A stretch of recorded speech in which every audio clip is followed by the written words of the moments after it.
Voilà, bonjour à tout le monde. Bonjour, bien-aimés, bonjour, compatriotes. Bon, c'est écran, je ne suis pas au milieu. Je vais essayer de rentrer. Voilà, je suis au milieu maintenant. Mbote Nabino, Mbote Nabeto, Abari, Malukai, partout, Bozali. Olivier Bolia, votre combattant, votre analyste. Mwana Lula Congo, Mwana Rokufa Pona Congo. Mwana Salaka Nyonso Pona Congo, Olivier Bolia Zanabino. Et na rappelle Rabino toujours que Boebake Bolia Alinga Rabino Mingi. Quelle qu'en soit la différence d'opinion, quelle qu'en soit la lignée, to tambolaka, quel qu'en soit makambo tamsusu tolobaka, peut-être tamsusu batmusu ba mona aneti. Ah, pourquoi ça dur, boye? Oui, moi je suis un homme dur, très dur. Et Bolimbisa, même bateau bazarananga balbaka, tu es dur. Bah comprenez, et un moko te mérité nangai par rapport à ma position. Et parce que moi je pense qu'un homme politique, même un homme normal, il faut en moins cohérence, baye bakolandayo na makambo lobaka. C'est vraiment capital que batubak ye bako reconnaître ngai que na telema koto na boy na position. Na lobite que naza parfait, na lobite que na ngai ne na sisi masolo nga boyebo comme les Congolais aiment toujours. Oh yokanisi ni, yokanisi oleki bat na boule, yokanisi. Oui, et ça na sens soinati, mais na sens que quand je prends une position et cette position devient valable lorsque naza na ba élément argumentaire il y a pour défendre position nanga. Position à mon tour, et à la teka qui pose les ana tribune à biso, tous à mastananga, to babilo moko boe oyo, ça n'a rien à voir vraiment avec cheminement normal, il y a raisonnement. Donc tolingarake loko nazo loba ezalavement soutenu na biloko moko argumentaire moko il y a bien. Et c'est ça aujourd'hui j'ai parlé avec ma maman. Et tant aussi ce sol là ne venangai à komelingabi maman sepeli makasi. Et ça c'est comme ça que je suis. J'amène la joie nini na lingaka esika nazali correct nini ezala.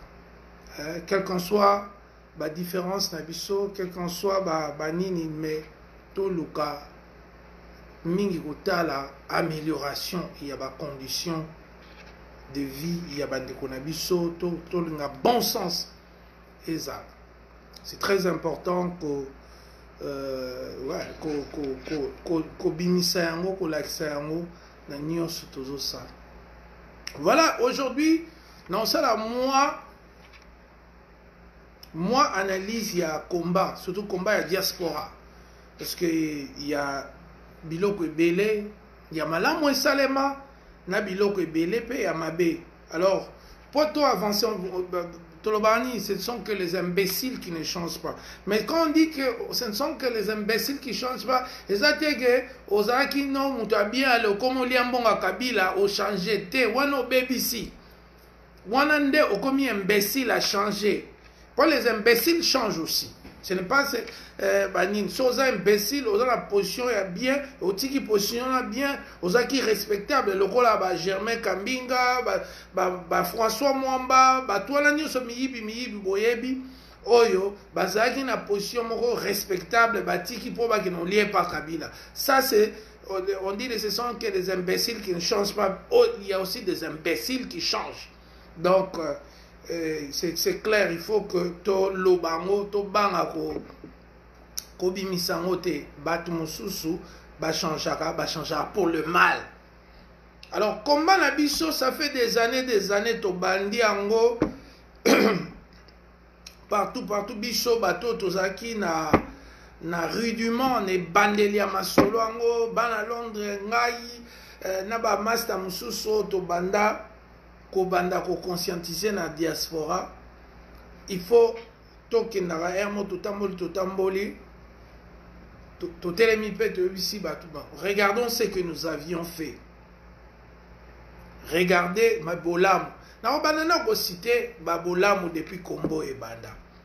Combat oyo combat na biso yo et sali eloko moko munene. Ezali lokola éveil patriotique et c'est pas ça car après deuxième guerre mondiale et si la kana ba indépendance ya bamboka. Combat oyo konde ko bikisa Congo.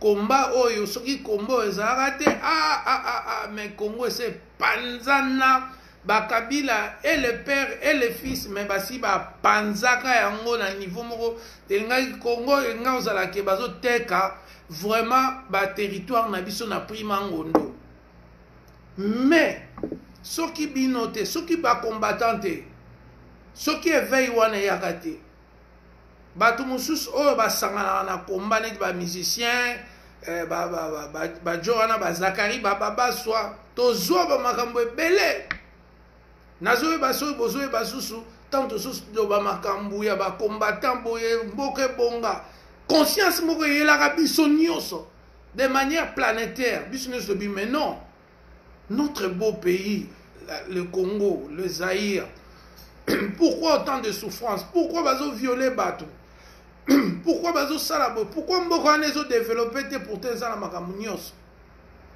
conscience yaki conscience on a tango yaka biso nyonso ezaka te ke oh boye ongwanda oh papa Tshisekedi onente ezaka peuple mutu na mutu akomaki conscient et c'est vrai que ne bandelinde ba velo kola bangwanda bayaki ko appuyer na ba message na ba livre ba nini.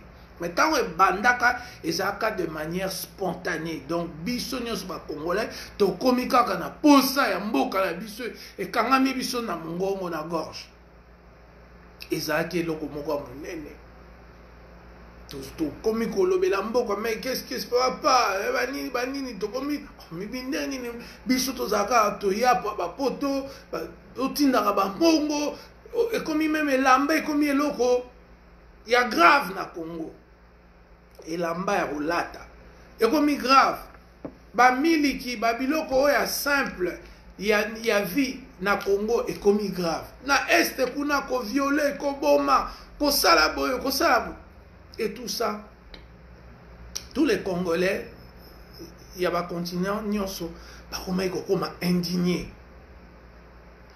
baseri wana baradio tosali baradio na bamaster SBN radio bamisusu bazokoma lokola baamba wechi bazokoma na bacongo indépendant Congo vision na États-Unis Congo 2000 awa na Canada basite fungwami badébat tozosala tozoloba mpona Congo wana mais tozoloba mais première décision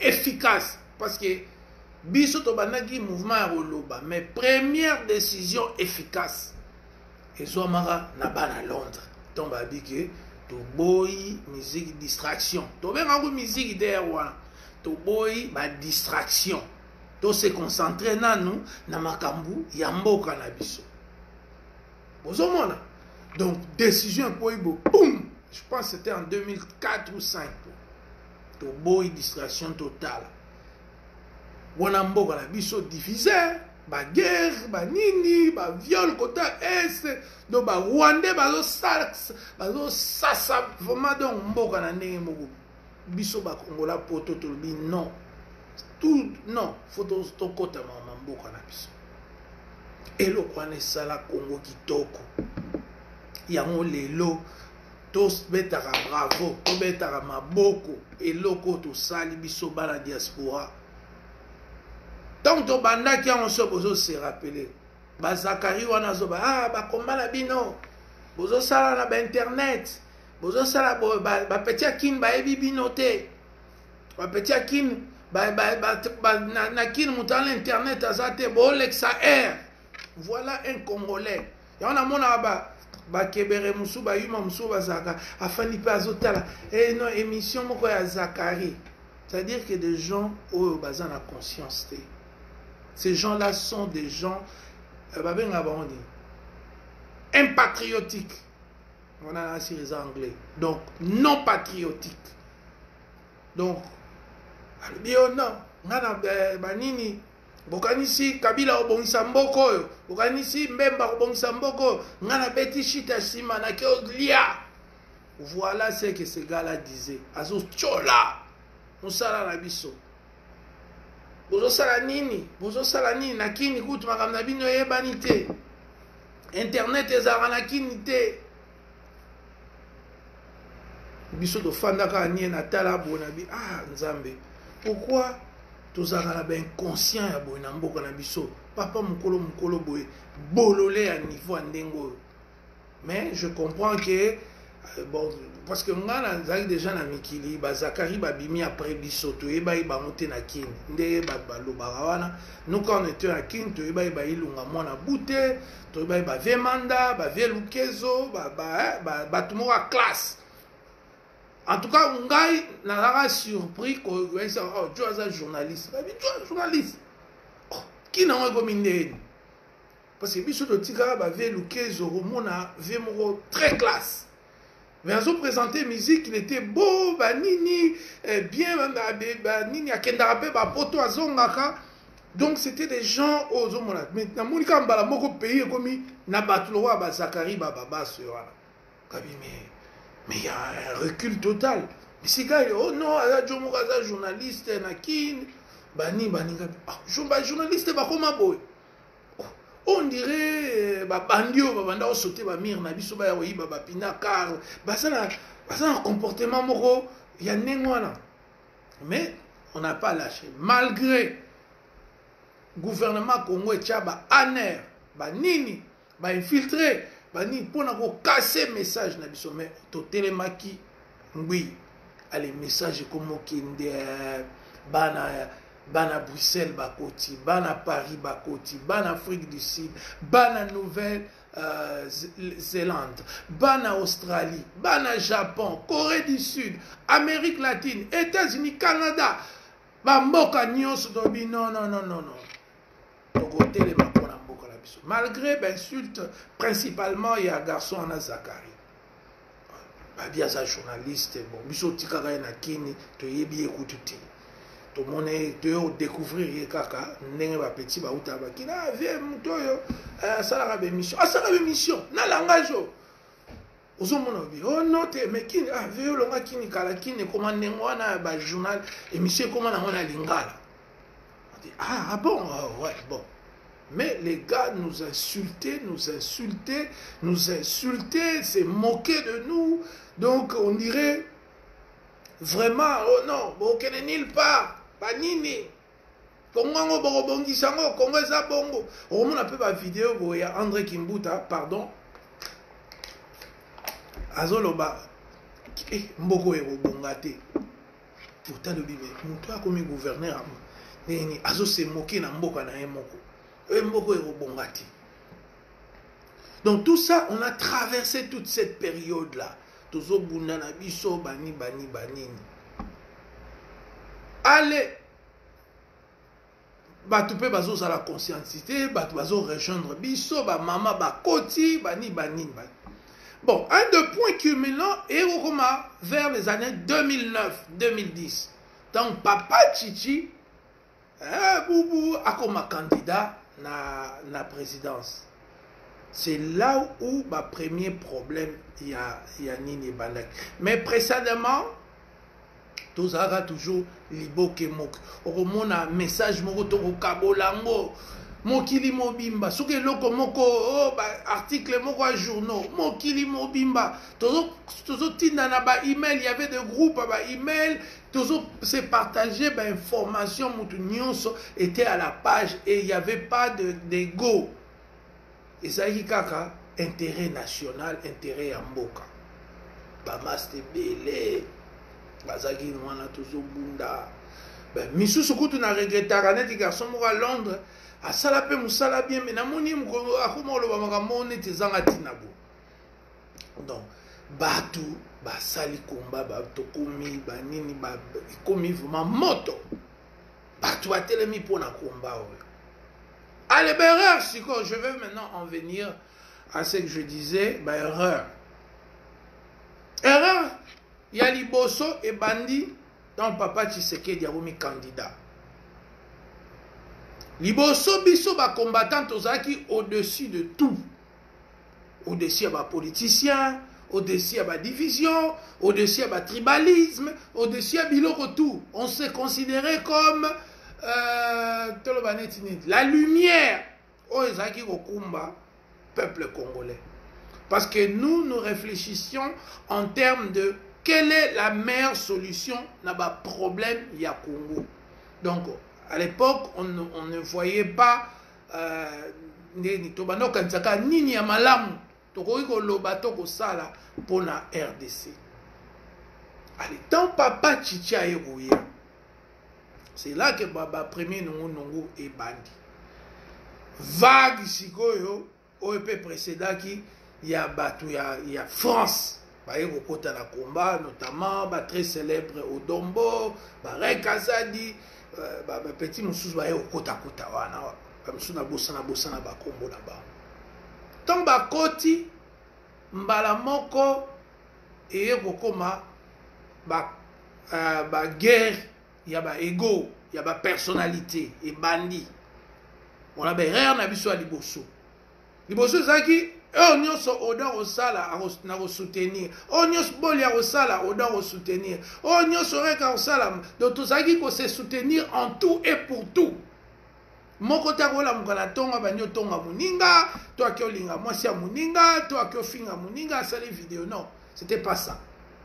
Mais toi comme on a ego. Vous savez Paris, moi je trouve ça normal. Paris vana musicien. Musicien congolais mingi bazana Paris. Donc mentalité qui star wana ezaki mingi na congolais à Paris. Ah non ngala boy. Mutu mususu tant sozo ya ko appuyer makambazo sala ba vidéo ba nini. Ya comme moi neti za star. Azo mona ngo sous combattre, akoma mona neti ye ngala za danger. Na yebani batala kangai. Na yebani mokili mobimba. Alors biloko wana clash wana ya bato bakomo clasher ya ego nini bakomo wela ngane na leki ngane boye e bandi ko kabola bato komba na biso et soit qui premier coup eza ego moto mso alinga ate moto mso alinga sa vidéo na ya ye moko ata mso aloba makambo eza nango na sens te mais ezokende peut-être na l'encontre ya voix ya bato nyonso et comment ça discrépance wana komi ko kabola ndenge wana. Alors moni combat et comment kozwa premier coup na dans Papa Tchichi à côté. Papa Tchichi aza politicien biso tozali na principe na biso tozali kolo politique biso nde photo contrôler bino parce que bino depuis indépendance style elo bokumbi babokango bosali na bino le côté. Et surtout pour les gens qui aiment toujours défendre Papa Tchichi. Papa Tchichi a été avec Mobutu depuis 1960. Il faut botika ça débat tribal nyos. Il est avec Mobutu de 1960 à 1981. Je pense que c'est 21 ans de travail avec Mobutu. Donc ce n'est pas un novice, ce n'est pas quelqu'un qui est venu du ciel, c'est vraiment Mobutu ya sillage, il y a maréchal Mobutu.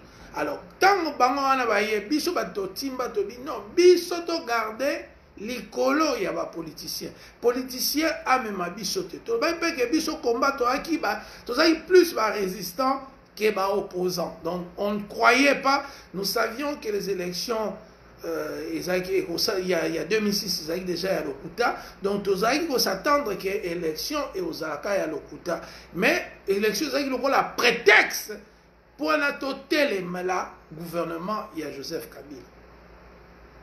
C'était comme ça que biso na mutu tout le monde élection tout le monde a kende so gagné biso to panza makamnyos. Papa Tchichi aye tant Papa Tchichi aye premier incident na komo mona so to sala ba marche to sa action bato IDP siko ba komo mona neti bango nde ba leader au moins mutu moko na marche bo opesa na micro na loba mais o loba ni makambo yo loba ya sa lobi yango o tenga pe na ngina loba. Donc et les gens de l'IDPS et certains baluba commençaient à penser que bon bango nde makambo komi bango. Donc il faut bango ba lobaka bango ba zalaka boy. Vous savez même habitude à Toronto tout ça on a deux associations il y a ba congolais. Oui qu'il y a deux associations on a depuis banda ba président nango ba zaka baluba.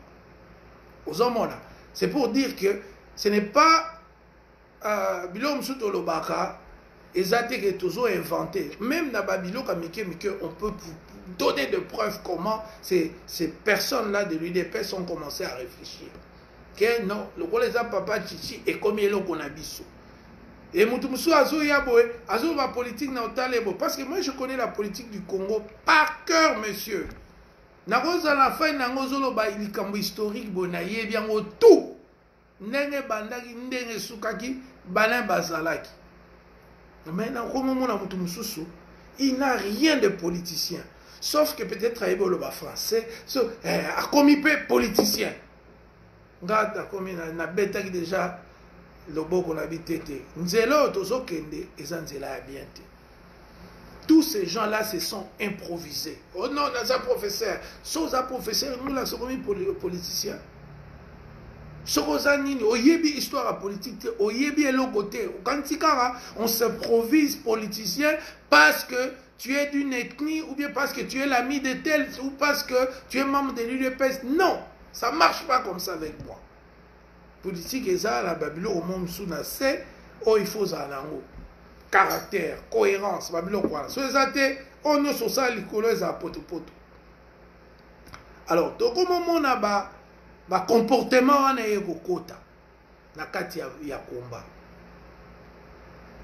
bato mususu neti biso na ba Toronto awa bokoza na bato boye bokuta na réunion oh bango basola na téléphone avant réunion de manière tribale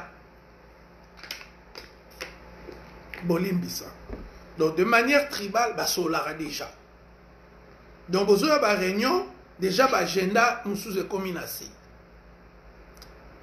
biso siko bato tozaki ba radicaux non totikala to libérer mboka to sabo o te to papa Chichi aza populaire hein papa Chichi aza mbemba te aza populaire ako gagner bokomona kaka so bino mutu wana aza dictateur l'élection azo sala eza na nka pona ko légitimer dictature na e pour baloba ke a organiser ba élection a opesa e pouvoir te et c'est impossible pouvoir et l'ongwa et pas ba rwandais et panay. Oh papa Chichi, vous savez, azaboye, a telemela Mobutu, Babylone kaka Mobutu. Mobutu azaneka Mobutu. Ato telemela c'est quoi? Est-ce qu'il y a une référence? Ba kiba samali ba pe ba telema. Ba tebele ngunz karlibona. A telemela ka Mobutu. Ba Moïse Chombe, ba papa na biso, ba telemela Mobutu. Avant oh, père de la reine. Non! Batumususu ba telemela Mobutu depuis 1965. Bino bo telemeli Mobutu na 81. Ma père na biso ba telemela Mobutu na 65. Tant bino bo sana Mobutu. Est-ce que Paul Boli azala na bino? Ozomona bozo sana Mobutu ya za opposant. Boso bino siko oya bino bobandi bolie mabumu les balobi bokombe opposant. Alors tout ça bazo mema makamba lokuta. Alors moi je suis resté calme. Je savais que beaucoup de choses que les gens de IDPS d'abord ils sont ignorants en termes politiques, bah histoire politique, bah même histoire il y a Étienne Tshisekedi. Parce que ce bayeba bilom susu ba mensonge nyoso au docteur en droit banini elinga oza vécu. C'était des mensonges. Vous comprenez? Et Zalaki biloko kaka tondi makiango malgré nous on est resté silencieux parce que intérêt yango ba patriotisme. Bolia se tue pour des raisons d'intérêt. Batebele ba congolais ba dans l'histoire papa wana bokeba. Ba keye élection wana sikoyo ba mouvement ba séparation tribale et comme kota. Oh non, comme le collègue là on a bango. Vous voyez, Berrer tout ça na combat yango. Tribalisme koti. À partir et arriver à Papa Chichi. Bango va comme mon ango et l'eau na bango. Olo babo te na réunion oh non nani mtaoza la président coordinateur sur base de quoi yo sali opposition wapi oyebi politique wapi oyebi ndenge ba gérera ba cité te oyebi donc kaka poza mutna etini ya Tshisekedi donc il faut to tiao mukonzi et comment ndenge wana incompétence. Vous savez, le népotisme entraîne toujours une vague d'incompétence. Choisir au moins la télévision. Ndeko, poison muteti, yo keno loba. Hôtel mutango bime, muto ayebi magambazo lobate. Oh, 32 ans d'élite, oh boye boye quoi. Combat comme il kozwa ba division.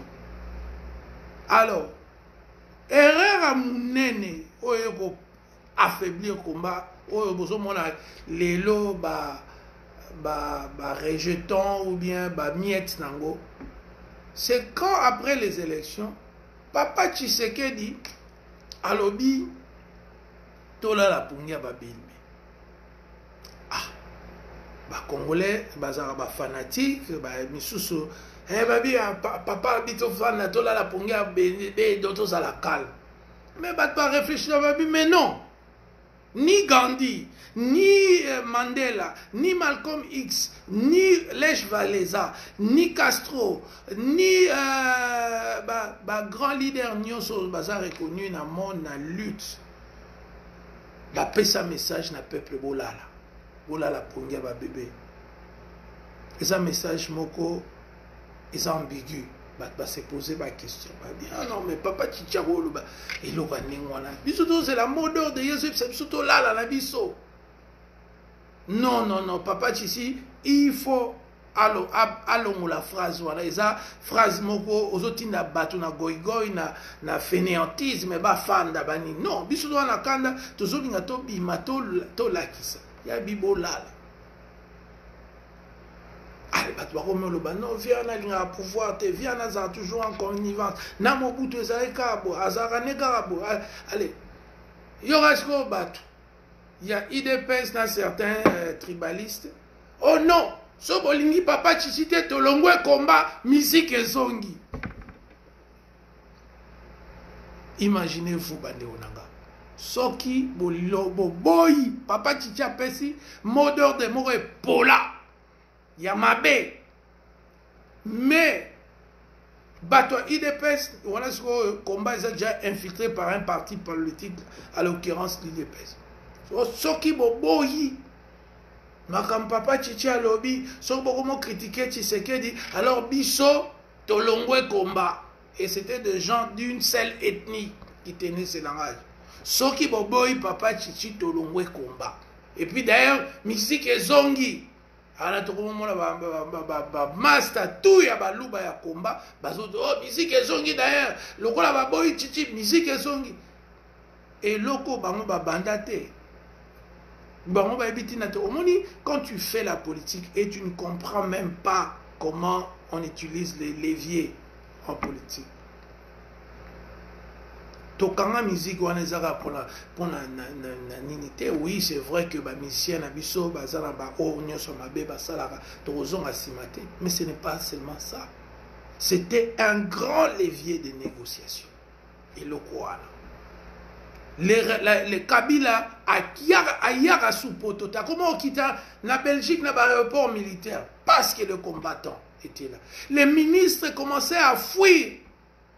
C'est comme ça que le message de notre lutte s'est propagé et en Occident et en RDC. C'est parce qu'il y avait ces leviers-là. Mais les gens qui sont extrêmement bêtes, ils pensent que, ah non, musique, non. C'est un levier important, un atout important que nous détenions qui nous permettait justement de négocier en position de force. C'est ça la politique. Zoba msuba eba atika kokoma bikome na internet. Biobitina yobi ne soki ba juif na ba palestinien tant ba kanga botage wana eza point. Quand tu vas au Cameroun, pour se baser, non. Parce que quand tu as 3 otages, lui là, non, surtout, si 3, bino peut besoin ça 6 nabiso. C'est comme ça que le monde politique fonctionne. Ce n'est pas pongia ba bébé ou bofandi bobozo la net yango la preuve pongia ba bébé memi biso wapi. La trahison.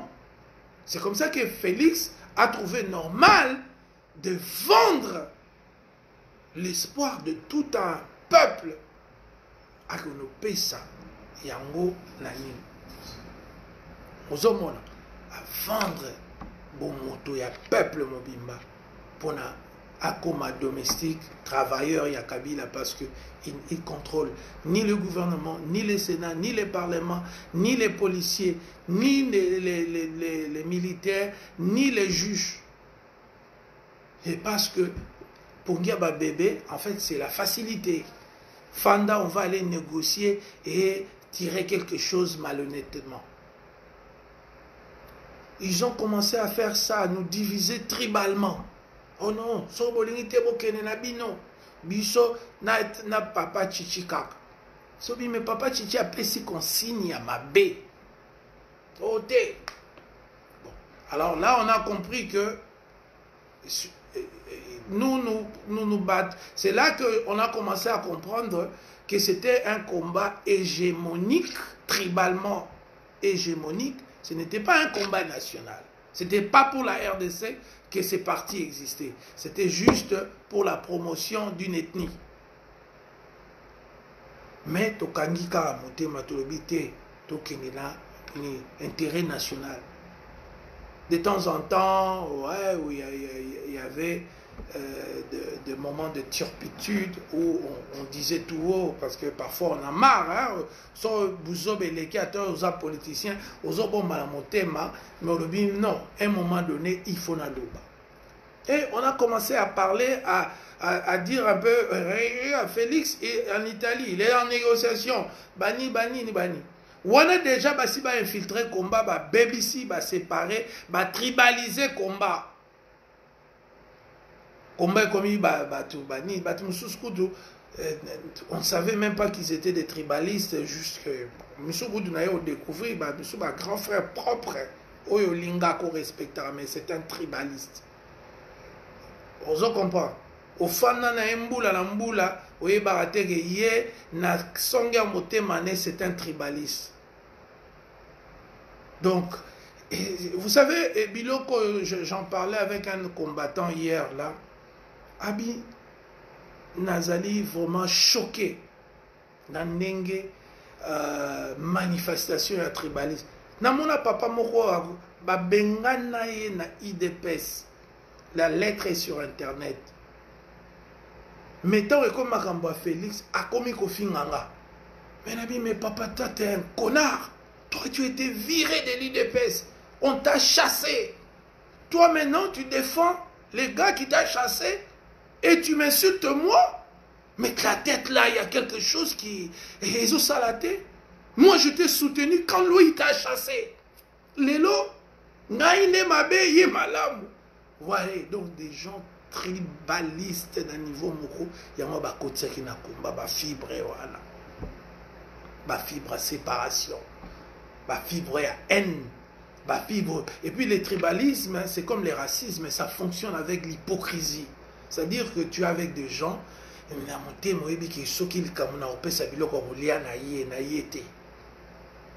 c'est un démon du tribalisme. Et il y a kokota, erreur tout ça là, tout tiki komba na biso et comme tribal. Pour le bal et comme ibouye, bozo sala makambo pour na tribu, eza susu ya mboka te, eza susu ya otonga Kongo te, et comme makambo tribal. Et le Kwanande et Salibiso passe qui et puis peut-être s'il faut refaire une autre émission là-dessus, on le fera. Félix ou tribalisation de la politique.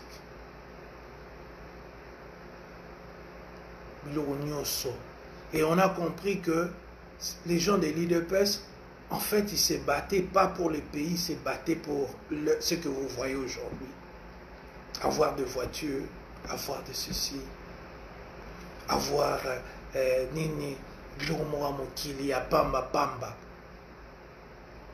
ekomba na biso ekokita yango momoni lelo tozosa la restructuration ya combat parce qu'il y a beaucoup des amis qui sont partis sans raison juste parce qu'ils pensent qu'avec Félix ils auront l'argent avec Félix opportunité.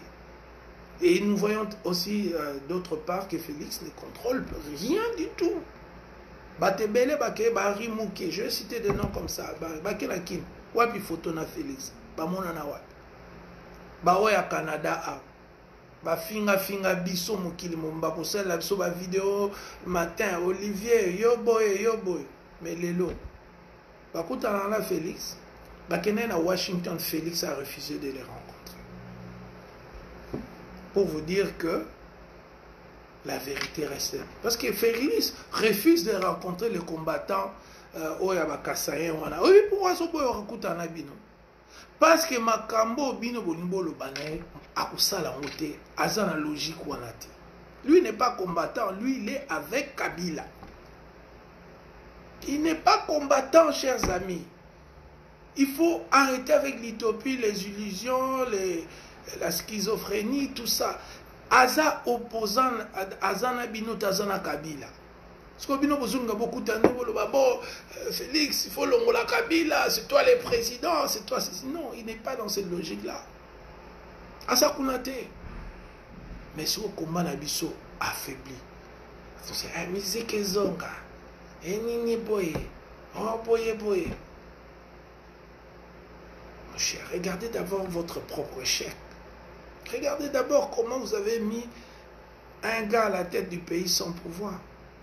Regardez d'abord votre propre chef. Félix ne veut pas vous rencontrer parce qu'il ne va pas écouter votre discours là de révolution. Il n'y en a pas. Azana révolution te. Azalinde na Kabila. Regarde par exemple, Motomo Akomia, jaloux. Il s'appelle Yannick, c'est toujours le gens de la même ethnie. Bato yozo mono, ethnie yoyo, balinga koyo ka conseil te. So pesi conseil jaloux. Et puis nous a dit oza jaloux à Félix. Kabi jaloux à Félix, Félix papa la bango zaki na nini obiso zaki na moti. Arrêtez bino bato boutaka soki ba village ba nini bozo na ba conception na bino ya ba villageois. Biso to ba congolais moderne. Donc to yebani biso na biso nde to kola ke oyo boyo oyo. Nga sina ke na olie pa wa Félix na ki. Na yona ko na ki na balambelanga polo ba jaloux ya ni. Jaloux nde bino bo ba jaloux po bo kola peut-être oza wana ne lokote. Ya ngono zomona ke il faut lo ba bongo. Mais biso on respecte tout le monde, les riches et les pauvres et tout ça la biso bien à batu nyos. Le problème avec notre combat est qu'il va bélisser en bas côté bateau à boule. Tant aux bandits combo bino vous allez rater. Combat mo jaloux à la rater. Zaïkaka Congo. Tobikisa Congo. To sauver Congo. On a écrit des articles. Moi j'ai écrit plus de 2000 articles pour la Maramba Congo. Yo Komani. Félix a comment combien? Vous comprenez? Ba docteur en droit na bino wana wapi papier ya kokoma ata article ata vidéo moko ou bien aux autres à l'université wapi. Il n'y en a pas. Il n'y a pas de preuve de tout ça. Bon, voilà. Alors bandeko nangai tozala na kolinga mboka wana tozala na koyeba ba erreur tout ça. Tokotisaki ba ego moi, likamba bonga yoyo ekotaki tokotisaki tribalisme spécialement bata IDPS parce qu'il ne faut pas accuser les gens sur basali et logoté. Le tribalisme a été introduit par les membres de l'UDPS qui commençaient à penser que c'était un truc tribal et la preuve l'UDPS aujourd'hui c'est un parti tribal où on voit du chef jusqu'à la soi-disant nini base kaka batu ekolo moko et ils s'en cachent même plus hein.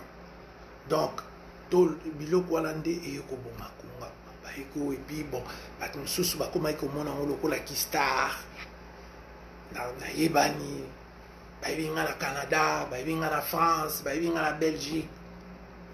Omona ata moto oyo apesenga au conseil ou bien atubano okomi kofinga ye croyant que moto ozofinga okoza no leader mais c'est pas yo nde moto osomba couleur ya mire oyo oza chef na eloko na koyebana no, mais il faut respecter les gens.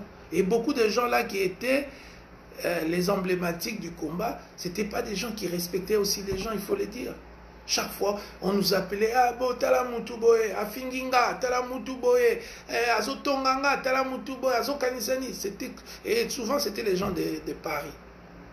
Et tout ça et kokoma problème makasi, tant que commis problème makasi, yango et ko séparer biso. Et kokoma ko séparer et bien sûr na tribalisme oyo bayeli biso oyo ya makasi wana oyo ke il faut kondima mutu te so aza ekolo na yo te kondima ete. Alors voilà, on a perdu beaucoup de choses et aujourd'hui nous devons encore reconstruire biloko mike et ekosala biso malamu. C'est un travail que nous devons faire ensemble et que tout l'imbati, tout ça là, de reconnaître l'erreur, de reconnaître Bamabé, tout ça, de reconnaître qu'il y a beaucoup de choses à faire et nous pouvons les faire. Nous savons ce que tout ça et Sengeli, tout ça là, de redresser combat, tout ça, sa fierté dans qui parce qu'ils perdent un peu couleur wana ya fierté, force, parce que c'est le malam. Le Congo n'est pas libéré, le Congo est toujours sous l'emprise de médiocres. Et ce sont les médiocres qui sont à la tête des institutions. Et c'est notre devoir à nous. Il y a au Téléma, il y a au Bunda, et puis il y a au assainir Mbokalabissa. Voilà un peu moi, reconnaissance, ou reconnaître, pas moi la maille la reconnaître à Rabérère. Merci beaucoup. Que Dieu vous bénisse. Na kanaya, biso ba na kanaya. To banga bango te, to bi bango de A à Z, basé le côté, sans diplôme, très cher. Ni to banga bino te. To banga bino te na kin, na bo mwana to banga bino te, to banga bino nde sikoyo na kimokolo. To banga bino te, on va vous dire la vérité. Le combat to kozongi sango na makasi na bino nyonso. Merci beaucoup Olivier Bolia.